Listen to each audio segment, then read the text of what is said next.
Good. What are we doing? We're talking about Utrecht. Right. Utrecht. The seminar in Utrecht. Utrecht. Utrecht. Well, Okay. we have to learn that. If we're going to stay there, we're going to have to correct. learn a little Yes. bit better. Yes. So that was the first seminar on the trip. So first seminar in Europe. We got there. Well, I mean, we got there a week early, so we got to visit, which is an awesome place, by the way. Yeah. Everybody was on bicycle. It's amazing. Everybody's friendly. Yeah, and they all speak English. Yes. I've never seen that, especially coming from French-speaking countries. Americans, I would say. Yeah, grammatically speaking, probably Yes. better. Everybody spoke English like really well. Like they live in it was crazy. It's very impressive. We got there a week earlier and then visited the entire center of town. Is basically on bicycles. Yeah, or boats. Or boats. Canals. Yeah, they have the canals and everything. So Kind of cool to watch. yeah, it was. It's a very very pretty city. I did not know Holland at all. It's. I liked it a lot. It was great. It was nice. And then we got to meet Joachim and William at CrossFit Unscared, and CrossFit Unscared. I think it's probably one of the friendliest boxes because you get in there and they give you coffee. Not an espresso, so Julian had no coffee. None. I had lots of Zero coffee. for an entire week. Um, Charlotte didn't get any either. But I was like, hey, I want a nutrition shop to go buy some creatine. He's like, oh, I have some. And he gave me like a whole bottle of creatine. So some of the friendliest hosts. And it's very interesting because they had, it was an old train station that they transformed, so it was very, very pretty. And so Utrecht is a fairly big city of 350,000 people, but they only have 5 CrossFit boxes. Right. That's less than in Torrance. It's crazy. Yeah. And so they're quite successful. They have 350 members and they're basically a waiting list. Right. And it was a beautiful place. We got to train with them and everything.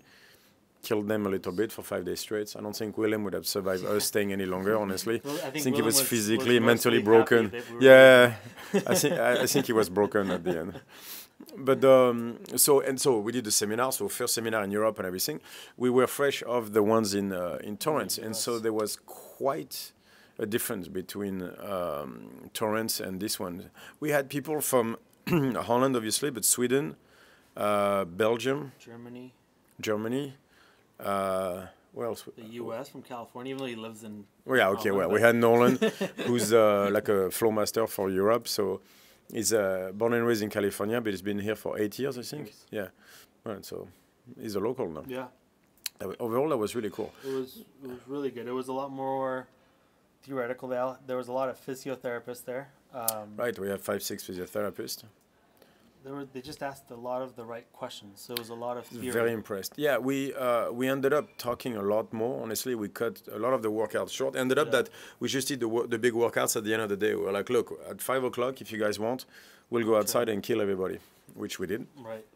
But the rest of the days were really, filled with I was surprised because first day, so on Saturday, by lunchtime, we only had covered one corner of the box. Right.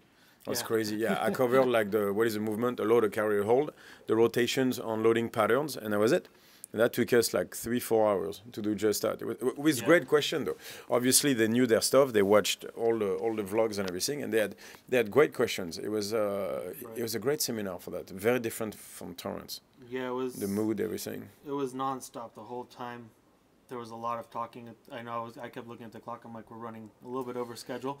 Yeah, on everything basically. A little bit behind, but the questions just kept coming, and it made it for a great seminar. We were able to get a lot of the theory out there and get a lot of the whys out there, and people just wanted more information of how they should be doing things. Yeah, I don't remember one of them asking what should I do with my clients. Right. Or asking like, what programming I should follow. Yeah, or like if my shoulder hurts, or what do I do, or stuff like that. Yeah, it was always a question relating to the point at hand, about the principles and everything. Yeah. Overall, I was really happy.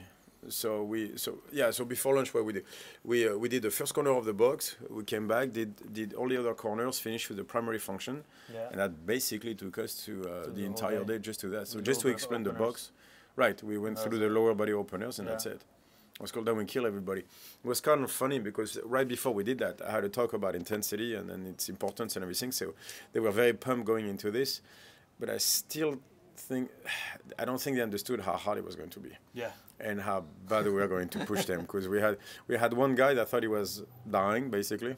Yeah. He came up to me. He said that he was having a heat stroke, and that he felt a little pukey. The face was a little white.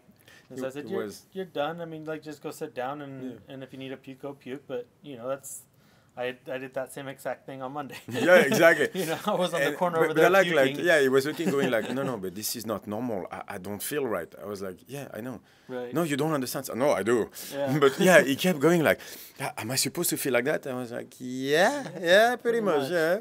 That's how you feel. Yeah, there's a big feeling of pacing and a lot of volume work. And so trying to change that aspect and, you know, as we talked to all the CrossFit coaches, taking it back to what it was, the OG CrossFit way, the do grace and you die, do Fran and you die. Yeah, you're supposed to just go as hard as you can, as long as you can, and after that you finish the workout. yeah, but it always surprises me. Like at first they were doing row pull and started talking and everything. I was like, oh, you guys don't understand how this works. If you're talking, you can go harder. Right. So we started adding more weight and making them sprint and everything. And then you started to see the head going like, oh, shit. I forgot who it was, but he came after one sprint. He was like, that was hard. And I was like, just hard? And he's like, yeah. And I was like, so you could do another one? He goes, yeah. And I said, I want you to do one more. And if you can talk afterwards, you're going to do another one. With more weight on it. Yeah, exactly. He literally got to the other side. And I think he fell down and started cramping. And just there we go. Yeah. So, yeah, we had to, it was interesting. We had to push a little bit on that one. Yeah. That was cool. And then second day was a bit the same. We went over all the application, the pyramids and everything. Right. But even that, I went through the pyramids. It was already like midday. Yeah. It was, I had to actually stop the questions and everything. Yeah, it was crazy. Well, you went a couple tantrums in there too. I did, and a few rants, and actually the guy from Belgium, he was like, yeah, you ramble a lot, but I like it. Right. I was like, oh, thank you, that's very nice of you. The guy you were talking to before, yeah, so I'm pretty sure you guys talked about that too, right? Then he mentioned something about me going on rants or something like that. I was like, have you not watched my videos before? That's all I do is ramble and go on rants. What do you mean? I always explain to people, Julian has a mind almost of a woman. So you have a guy that has his boxes, or he has his mind palace, shall we say. Exactly. But I think in his mind palace, he connects from room to room very, very quickly. So everything interconnects. And so as soon as you start going into something and you touch something that all of a sudden just ignites your fire, you just go straight to it. And he'll go, Richard, I'm going on a rant. Hold on 1 second. And then he'll go into it. Which I did. I was like, give me a second here. Well, there was a good question. So I was like, I'm not going to go let that one go by. It was cool because, honestly, for us, the worst thing we can have is a seminar where nobody asks questions. Right. Like, because I'll go into like the rotation and everything, and people go, yeah. Like, you guys have a question? No. Like, you understood rotation. I just changed the way you train the last 20 years and basically everything you've been told, and you have no question. I don't think you guys will understand. Let me rephrase everything again. So that was really cool. Like it was, every time was on point and everything. It was a great seminar. I was super happy. Difference, I don't know if it's cultural differences, but there was a different feel to it. Big time. Yeah, overall I was very happy though. Yeah, I think it's, the people here went to school to study. I mean, a lot of the physiotherapists, even the weightlifting coaches that went to the seminar, they had very good questions, and I feel like they went to school and then went, and it wasn't just level 1 CrossFit seminar. And it was you know, it was, I feel they had more questions due to the fact that they've studied into it a little bit more, rather than just studying a couple methods. They've actually about studied CrossFit, strength and conditioning. I was actually talking about that in the interview I did for Thames, where I thought like you could tell like overall education seemed to be higher, like strength and conditioning, but past that. Because when I went into philosophy, they understood most of the stuff I was talking about. It was interesting. It's a different. If I remember correctly, in France, like to get just to be a personal trainer, it's actually much harder. It's like a 9 months process. Right. You have to go through an entire state accreditation and everything, and it's a much harder process than to open something in the States. Right. That's a long discussion to have, but I do feel like just a weekend seminar and you can open your box and everything. It's harder to be a hairdresser in California than opening a gym. I mean, even getting like the ACE certification, which I got a few years ago, like long time ago, but that I got, I mean, it was read a book and answer multiple choice questions. And so it's not all that difficult to pass the theories, the methods they use. It to me, it almost feels like a way that they coach and they teach you so they cover their assets so they can't get sued. Yeah. Because if you have somebody new coming in, you do 2 sets of 20 and you do... ISSA was like... Is that the one I did? Yeah, I think it was a little bit like that. So that's what frustrates me with most of the certs out there. And I would like to see a difference in continuing education. Like, I understand what CrossFit was trying to do, like, to get people to coach as fast as possible. Right. What I would like to see change is continuing education, and that's what I mean by that. When I did the ISSA, the guy was obviously I trained like top athletes, like Olympics and everything. And so the idea was how to program for athletes. And after that, let me teach you the squat, the deadlift, and the bench. Right. I was like, how are you going to apply any of this to your regular people? Yeah. I feel continuing education is just that. It's just like, okay, you train regular people. Let me teach you how to train athletes. Right. I feel like regular people deserve better trainers.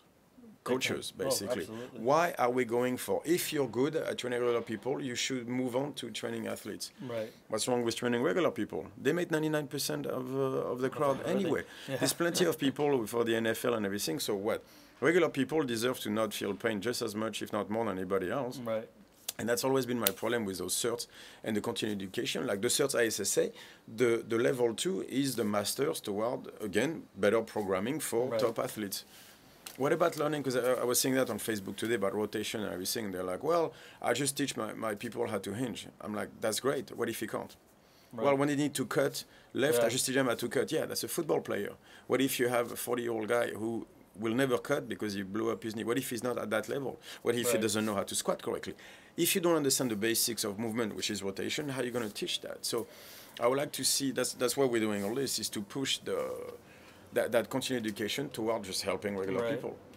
Yeah, and I think one of the interesting questions we got or we saw was that on the overview that we were supposed to do athlete assessments, which is really teaching the athletes to look at the openers, right? And I was explaining to Joachim, we don't want to teach you guys how to do a protocol of the movement. There was a guy there that thought he had a lat problem, but it wasn't a lat problem, it was an oblique problem. Mm-hmm.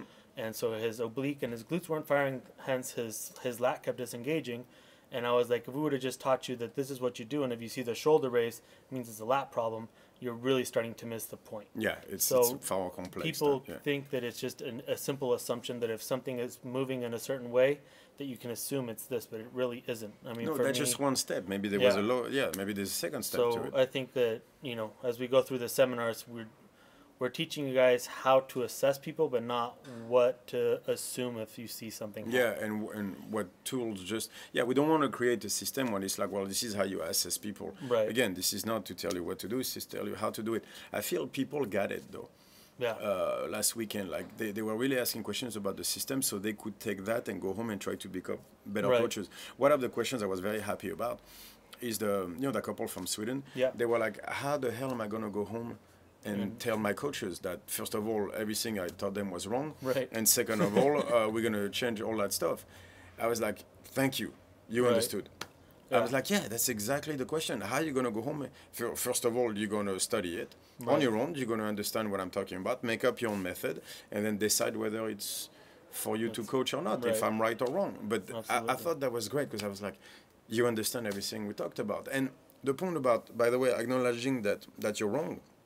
I taught the deadlift wrong for 15 years. Right. I figured the one-term rotation 3 months ago. Yeah. Before that, I thought I was doing it wrong. I was doing barbell rows wrong. I was doing kettlebell swings wrong because I was externally rotated. So there's nothing wrong with saying, whoops, I did not know enough. I know better. I made a mistake back then. Not willingly, obviously, but I just didn't know enough. Just look at how you coached a year ago to how you coach now to 2 years ago. When I first started coaching, the shit I programmed, I was like, I should probably not put that in. Yeah, exactly. I should take this off the internet. But even looking at me 4 years ago, I was like, I mean, don't get me wrong, my intentions were good, but I was like, oh, dude, you had a lot to learn. Yeah. And I'm sure I'll say the same thing 4 years from now. Right. There's stuff in the seminars where I'll be like, no, not exactly. Yeah. Like even the way I explain my points, even right now, I know sometimes I'm not doing it correctly, but that's just part of the process. So for all the coaches out there that really understand the system, you will go home and go, shit, now what? And that's a very good question. Right. And if you don't ask yourself that question, you did not understand the seminar.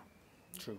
So I was very happy to have a lot of those questions where guys were like, I think even William, he came up to me after the summer. He's like, hey, man, I'm sorry I left for like a couple hours. He's like, my brain is just too full. I can't take any more information. I just had to step away, like. Yeah, that was great because actually we shortened a little bit even on what we wanted to talk about. But I feel even more that might be a lot. Like we talk about for the weekend. Yeah. It's to me, it's just my brain. You know it is. I spin so fast. I want to talk about everything, but I realize after how much, like I'm starting to realize how much info we give, and I can see on people's face they go like. They look like the car is coming. Let's keep rolling. But they have that look going like the Frenchman is scaring me. Yeah. Why does he keep talking? My brain is exploding. Like it's just especially in the second day when they came back after the sleds. Oh, and they started with the pyramids, and they were like, stop. Yeah, stop they talking, like please. halfway through. I think they were just done. So tired from the day before. I don't think they were able to capture much. No, but that was cool. And the funny thing is, everybody took notes. Yeah. Oh, that was so funny. Compared to the U.S., big time. Yeah, they were writing everything. So I know, like, I went on a tangent that kind of messed people up. Six espressos later, he starts just going very, very quickly. I don't think they could keep up. I almost saw smoke coming out of the paper. They were writing pretty I went sideways. Fast. I don't remember when I went sideways on. Because after, I know you asked me after, what did you say that was good? I was like, I have no idea. You should have filmed everything, Charlotte, because you're going to have to film everything because I'm not going to remember half of the stuff I talk about. So I'm sure it wasn't on the flow chart, but I just went off. I remember that one. Yeah, I have no idea what I went off about, but I'm sure it'll come up in one of the vlogs again. Yeah. So it was a really cool, I was very happy. It was a very cool seminar. Yeah. I feel we're going toward exactly what is it I wanted, which is to explain the how and the why, not the what. And people are getting it. And like, so now we're in Germany, in Nuremberg.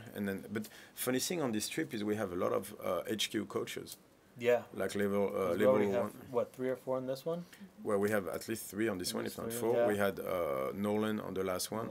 They all want to do Coaches Week. And that's not necessarily something I expect. It's great. Right. Yeah. I'm very happy about it. Not necessarily something I expected, but I think it's awesome. And those are the early people in Europe, too. OG, yeah. It's the OG CrossFitters in Europe. It's great. Like, it's the enthusiasm here for CrossFit is awesome. I feel like in the States, we're all a bit jaded. Probably because sometimes HQ doing like the thing they do is all the block and all that bullshit. After what, 11 years or how long it's been? 15 years? You know. Yeah, I heard about it in 2000. Yeah. Yeah. So it's been a long time, and so it's kind of some people get butthurt very easily, and so they start. People do get offended. Yeah, I think it just depends on how you handle the situation. I think that if you just keep it as a training methodology, it's still great to get people active and get people moving, and so it's no, I love CrossFit. It's just I would like to see people make the difference between the sport and the training system. That's all. Absolutely. Like I always say, CrossFit is the greatest thing that happened to women's sports. Ever. Like what they've done for women, no sports have ever come close, or even training methodology has ever come close. But we need to understand the difference. And I feel also maybe like with the way we set up CrossFit in the States, there's just too many boxes. Like here, for example, like Utrecht is 350,000 people, 5 boxes. So they're all friends. And with waiting lists. Yeah, exactly. So they're all friends because they're not scared. But if I look at Torrance, where there's like 8 CrossFit boxes. Costa Mesa has like 50. There's Inland Empire. So in LA, like East LA, has more CrossFit than Starbucks. We looked. That's awesome. It has 22 CrossFit gyms, 21 Starbucks. That's just ridiculous. It's Paul Castaneda was saying that, I remember. Yeah. That's crazy. So that was 2 years ago. I'm sure it's not. Yeah. Maybe it's better, I doubt it. So I think it's also part of the problem. We lost a little bit the community aspect. Because there's just too many of them. It's a business now. Exactly. Too many business people opening and not like truly like... It's all about member base. It starts becoming that. Yeah, and I think a lot of guys are in there just to make money. Yeah, so the coach has just people that come to manage the class, and the owners are just business people that could open a bar, and then they just happen to open a CrossFit gym. Yeah. I mean, not all of them, obviously, but a lot of them, I feel, have lost the fire on that. I mean, or never had it in the first place. Yeah. Yeah, coaching is not managing classes. That's what we were talking with William. Yeah, you have to have the passion for it. Yeah. And I think when you have 40 people per class and you have a coach that's getting paid $20 a class or whatever they're getting paid, if they're not being taken care of. I don't care if it's and 40. they're coaching, even if you're coaching more than 4 hours a day, it's a long day. I mean, that just gets tiring having to repeat the same thing over and over and over again. I know even me, 4 privates a day after that, man. Oof. So if there's no passion behind that, you become a manager of a class, manager of people. Yeah, I think if You're you start to hurting look, the it's, to me, it was always like, because I worked in the movie industry, because my parents were from that world. This is not something you did to make money. Right. Can you make money doing it? Of course. But if you did it to make money, you were in the wrong business. Right. Go into banking. It's the same thing with training. It's exhausting. It's long hours. It's not well paid, comparatively speaking. Like, there's better job. I mean, to me, there's no better job out there. But money-wise, there's other ways to go open a bar. It's a lot easier. Yeah. Handling like 300 members correctly, man, that's work. I see how many hours a day CJ puts on. Shit. Yeah, like if you look at, I'd be curious to see that per hour. I think people will be surprised now. I mean, it's a hard life now. I mean, if you do that just to make money, man, there's better ways to do it. Right. So, yeah, it seems Charlotte is telling us we have to stop talking. Time to go. Yeah, time to go. So we'll get you a recap on the Nuremberg, Germany tour. Exactly. So next week we do the same thing, and we tell you how the German people are with French. And a Mexican. Yeah, but they don't know you guys. Oh, that's true. See you guys soon. All right. Later.